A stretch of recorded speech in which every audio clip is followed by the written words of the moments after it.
ഏതൊരു വിശ്വാസിയുടെയും സ്വപ്നമാണ് വിശുദ്ധ മക്കയിലെത്തി ഹജ്ജ് കർമ്മം നിർവഹിക്കുക എന്നത്.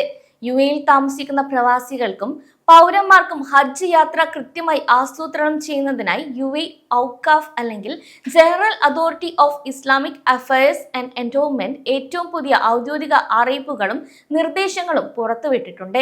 അടുത്ത വർഷം ഹജ്ജ് തീർത്ഥാടനം നടത്താൻ തയ്യാറുള്ള യുഎഇ പൗരന്മാർക്ക് 2026 സെപ്റ്റംബർ 14 മുതൽ പേരുകൾ രജിസ്റ്റർ ചെയ്യാമെന്ന് General Authority of Islamic Affairs and Endowments and Zakat പ്രഖ്യാപിച്ചിട്ടുണ്ട്.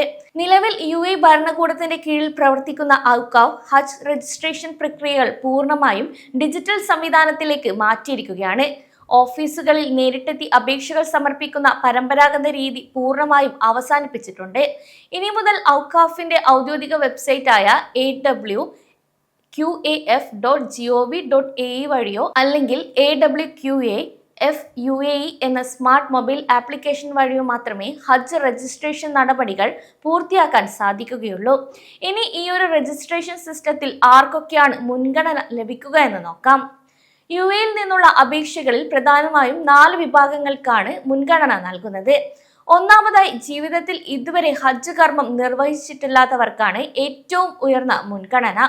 കൂടാതെ കഴിഞ്ഞ 5 വർഷത്തിനിടെ ഹജ്ജ് ചെയ്തിട്ടില്ലാത്തവർക്കും പ്രഥമ പരിഗണനയും ലഭിക്കും. രണ്ടാമതായി, മുതിർന്ന പൗരന്മാർക്ക് പ്രത്യേക പരിഗണന നൽകുന്നു എന്നതാണ്. മൂന്നാമതായി, നിശ്ചയദാർഢ്യമുള്ള വ്യക്തികൾ അഥവാ പീപ്പിൾ ഓഫ് ഡിറ്റർമിനേഷൻ പ്രത്യേക ക്വാട്ടയും സൗകര്യങ്ങളും അനുവദിച്ചിട്ടുണ്ട്.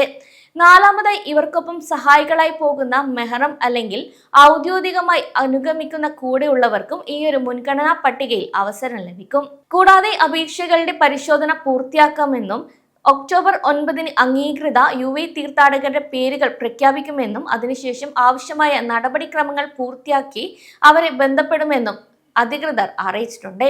ഇവിടെ പല മലയാളി പ്രവാസികളും ചോദിക്കുന്ന ഏറ്റവും വലിയ സംശയമാണ്, യുഎഇയിലുള്ള വിദേശികൾക്ക് ഔക്കാഫ് ആപ്പ് വഴി നേരിട്ട് ഹജ്ജിന് അപേക്ഷിക്കാൻ സാധിക്കുമോ എന്ന്. ഇതിൽ പ്രവാസികൾ കൃത്യമായ നിയമങ്ങൾ കൂടെ തിരിച്ചറിയണം. യുഎഇ ഔക്കാഫിന്റെ പ്രത്യേക ക്വാട്ടയും ആപ്പ് വഴി നടക്കുന്ന അപേക്ഷകളും പ്രധാനമായും യുഎഇ പൗരന്മാർക്കാണ് ബാധകമാകുന്നത്. എന്നാൽ യുഎഇയിൽ റെസിഡന്റ് വിസയിൽ കഴിയുന്ന മലയാളി പ്രവാസികൾക്ക് ഹജ്ജിന് പോകാൻ 2 നിയമപരമായ മാർഗങ്ങളാണ് സൗദി ഹജ്ജ് ഉംറ മന്ത്രാലയവും അതുപോലെ യുഎഇ ഭരണകൂടവും മുന്നോട്ട് വയ്ക്കുന്നത്. ഒന്നാമത്തെ മാർഗം എന്നത് സൗദി അറേബ്യയുടെ ഔദ്യോഗിക അന്താരാഷ്ട്ര ഹജ്ജ് പോർട്ടലായ നുസുക്ക് ഹജ്ജ് പ്ലാറ്റ്ഫോം വഴി യുഎഇയിലെ അംഗീകൃത ഹജ്ജ് ടൂർ ഓപ്പറേറ്റർമാരെ തിരഞ്ഞെടുത്ത് അപേക്ഷിക്കുക എന്നതാണ്. രണ്ടാമത്തെ മാർഗം എന്നത് ഇന്ത്യക്കാരായ പ്രവാസികൾക്ക് ഇന്ത്യൻ ഹജ്ജ് കമ്മിറ്റി വഴിയോ അല്ലെങ്കിൽ ഭാരത സർക്കാർ അംഗീകരിച്ച പ്രൈവറ്റ് ഹജ്ജ് ഗ്രൂപ്പ് ഓപ്പറേറ്റർമാർ വഴിയോ അപേക്ഷകൾ സമർപ്പിക്കാം. യുഎഇയിൽ കഴിയുന്നവർക്ക് അവരുടെ എമിറേറ്റ്സ് ഐഡിയും അതുപോലെ പാസ്പോർട്ട് വിവരങ്ങളും ഉപയോഗിച്ച് പ്രോസസ്സിംഗ് പൂർത്തിയാക്കുകയും ചെയ്യാം. ഹജ്ജിന് അപേക്ഷിക്കാൻ ഉദ്ദേശിക്കുന്ന ഏതൊരു വ്യക്തിക്കും താഴെ പറയുന്ന 3 പ്രധാന യോഗ്യതകൾ മുൻകൂട്ടി ഉറപ്പുവരുത്തേണ്ടതുണ്ട്. അതായത്, നിങ്ങളുടെ പാസ്പോർട്ടിന് കുറഞ്ഞത് 6 മാസത്തെ വാലിഡിറ്റി ഉണ്ടായിരിക്കണം. സാധുവായ എമിറേറ്റ്സ് ഐഡി കൈവശം ഉണ്ടായിരിക്കുകയും വേണം. കൂടാതെ കായികമായും മാനസികമായും ഹജ്ജ് തീർത്ഥാടനത്തിന് സജ്ജമാണെന്ന് തെളിയിക്കുന്ന അംഗീകൃത മെഡിക്കൽ സർട്ടിഫിക്കറ്റും നിശ്ചിത വാക്സിനേഷൻ രേഖകളും സ്വന്തമാക്കിയിരിക്കണം. ഇതിനേക്കാളൊക്കെ ഉപരിയായി നിലവിൽ സൗദി അറേബ്യയും യുഎഇ ഗവൺമെന്റും നൽകുന്ന ഏറ്റവും പ്രധാനപ്പെട്ട മുന്നറിയിപ്പ് വാലിഡായ ഹജ്ജ് പെർമിറ്റ് ഇല്ലാതെ ഹജ്ജ് ചെയ്യാൻ ശ്രമിക്കുന്നതിനെതിരെയാണ്. വിസിറ്റ് വിസയിലോ അല്ലെങ്കിൽ ഉംറ വിസയിലോ സൗദിയിലെത്തി അനധികൃതമായി ഹജ്ജ് കർമ്മങ്ങളിൽ പങ്കെടുക്കാൻ ശ്രമിച്ചാൽ അതികഠിനമായ ശിക്ഷാ നടപടികളാണ് നിങ്ങളെ കാത്തിരിക്കുന്നത് എന്ന് ഓർക്കണം. കൂടാതെ പെർമിറ്റ് ഇല്ലാതെ ഹജ്ജ് അതിർത്തികളിൽ പിടിക്കപ്പെട്ടാൽ 10,000 സൗദി റിയാൽ വരെ പിഴയും ഈടാക്കുകയും ചെയ്യും. ഇനി ഉടനടി നാടുകടത്തുകയും ഇതിനുശേഷം ഉണ്ടാകും. കൂടാതെ അടുത്ത 10 വർഷത്തേക്ക് സൗദി അറേബ്യയിലേക്ക് പ്രവേശിക്കുന്നതിന് പൂർണ്ണ നിരോധനം ഏർപ്പെടുത്തുകയും ചെയ്യുമെന്നാണ് അധികൃതർ അറിയിച്ചിട്ടുള്ളത്.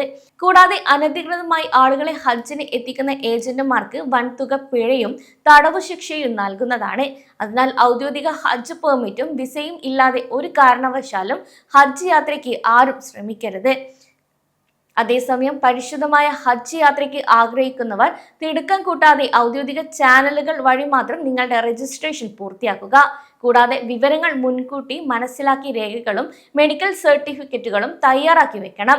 അതേസമയം ഹജ്ജ് കർമ്മത്തിന് പോകാൻ ആഗ്രഹിക്കുന്ന നിങ്ങളുടെ എല്ലാ പ്രവാസി സുഹൃത്തുക്കൾക്കും കുടുംബങ്ങൾക്കും ഈ ഒരു വിവരങ്ങൾ ഉടൻ തന്നെ ഷെയർ ചെയ്യൂ.